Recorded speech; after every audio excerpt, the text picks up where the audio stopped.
Here we are, and we are back. Pewter Power. I'm Mike Deem. He's Joe Bell. And last segment, we were talking about Washington leading into Detroit, and today is the big game against Detroit. I think we've been off the air for like an hour. I know we have. Something like that. I don't know. Our intern in the back, a P Cup, was, I don't know what she was doing, but. She was having fun back there. She got everything set up the way we needed it. We're ready to go. She's rocking. Okay, let's get into Detroit, all right? Detroit Lions. Let me tell you about Scary. You said lose-lose. Let me tell you about my lose-lose. Okay. Because that's important. Why would it be a lose-lose if we win the game? Yeah, well, that was what I was asking you last time. I mean, you said it. Tampa Bay should win the game. Should. Correct? Should. They're picked by 2 to win by Vegas. So people have picked them to win. Yep. And it's a game that should be won by them based on the two teams. It's a lose-lose because if they barely win the game, okay. Yeah, they're not. They're going to say they're going to get whacked by everybody. Okay. If they lose the game, they should have won it. Okay. So to me, it's a lose-lose unless they come out and just destroy them, which I don't see that happening. I really don't. I think this is going to be a great football game.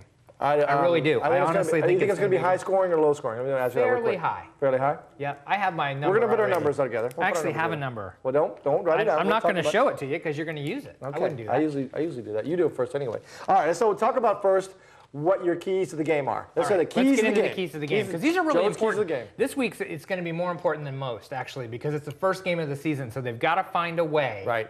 To make it work. So they're going to put up keys to the game for me. Right, there you go. Number one is stop Calvin Johnson. Of course. Now, last year, I'm telling you, Talib got hurt in the middle of that game, and Rondé Barber and E.J. Biggers could not cover him. There was no way that was going to happen. You know, they're going to have a hard time this year. Number two is run the ball, sustain a running game. Okay. This is a great football team, and we're going to talk about that again here in a second about why, but what makes them good is they can stay on the field. So we're going to talk about that quite a bit. You're talking about the Bucks. The Bucks. Okay, you use well, I mean about Detroit, actually. So let's put number 3 up. We'll go back to that. Okay. Bend, don't break. Okay. Now, I use this one a lot because Tampa has a defense with that Tampa 2. Yep. Let them move between the 20s, but don't let them score touchdowns. Okay. And that's going to be important for this game more than most. And again, we'll talk about that right now. So let's get back to why. Let's go. All right, so stop Calvin Johnson. Stop Calvin Johnson. Oh, now, he burned us last year. Yeah, he killed Tampa last year. A couple of times, Rondé Barber, who's like 5'1", against Calvin Johnson, who's called Megatron by the NFL, is like 6'9" and 220 pounds, 230 pounds. He just goes, right. And he couldn't even jump that high to get to the ball. Yeah. I mean, I felt bad for him. So we have to make sure that doesn't happen this time, which means Aqib Talib needs to play the whole game. Okay, so Talib's starting? He is starting. Okay. Who's the starters? Talib, Barber, and Biggers? Those are the 3 starters. Okay. Myron Lewis is gonna spell in and out for that safeties. We're gonna have Grimm and maybe Asante. Yes. Hopefully Asante is gonna get in there because I think he's gonna have actually. Larry Asante played he's a good football player, and that's the reason that Ahmad Black did not make the football team. Okay. Is Larry Asante. So let's go. Stop Calvin Johnson. You're talking about coverage. Coverage. From a standpoint of pressure on Stafford? I don't care if it has to be pressure or it has to be great coverage, but you are not going to have great coverage against Calvin Johnson and Nate Burleson all the time unless you've got some pressure on Matt Stafford. You're just not. And Matt Stafford's a great quarterback, and he didn't really play last year against Tampa, and they still lost. Yeah.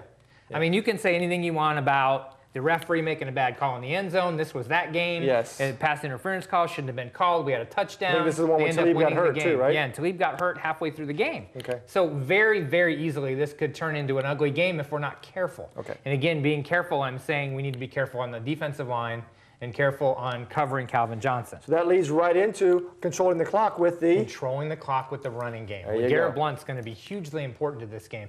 And again, we'll put both those together, the bend, don't break, and that together as one comment. Right. You've got Matt Stafford, Calvin Johnson, Nate Burleson, Brandon Pettigrew, the tight end, Javon Best, one of the best running backs in the NFL at this point. Right. You've got a team that can stay on the field, and that's a problem for Tampa. As a young defense, we do not want our defense on the field for this whole game. Because they're young and they're not ready to be on the field for that long. So you're saying don't let them get to that point where they're in the red zone and knocking on the door all the time. Try to stop them in between there. Right. I don't want Foster on the field constantly because that's going to be a real problem. Right. You know, that middle linebacker, if he's out there for 38 minutes of the game instead of 28 minutes of the game, it's a huge difference of what's going to happen to this game if that goes on. So using Blount and actually Josh Freeman controlling the game from that standpoint, and then basically controlling it to with not letting Stafford and Johnson and Burleson on the field. Right. And Best. My God, there's so many names there now. Yeah, they've got a great offensive. They have built a great football team, and you've got Sue, their defensive lineman, that is just an animal. Can you say that? Because I can't say it. Nakamaga? Nakamaga Sue, I think is how you say it. Nakamaga. But he's an animal. And he's going to have to be double teamed most of the game, which again makes our offensive line have a little trouble with how we're going to get holes open for LeGarrette Blount. Okay. You know, and this is going to be one of those games where we should have a good running game, but it's very possible we won't by the schemes that they use to protect Josh Freeman, because he may end up spending more time blocking than running. Well, I see this as Freeman being able to use Blount, hopefully with his newfound pass-catching skills, I mean, including the running too, is using that to help out with the pass rush, because dumping off to Blount is like a bowling ball in the middle of the lane. You know, they don't want to not attack him high, tackle him low, he'll jump over you, so you don't know what's going on. But I think that's part of it. But if they get him at the point of attack, we're going to have a problem. He needs to get outside of the offensive line in a little bit of open space. He doesn't need a lot, but he needs a little bit. Okay.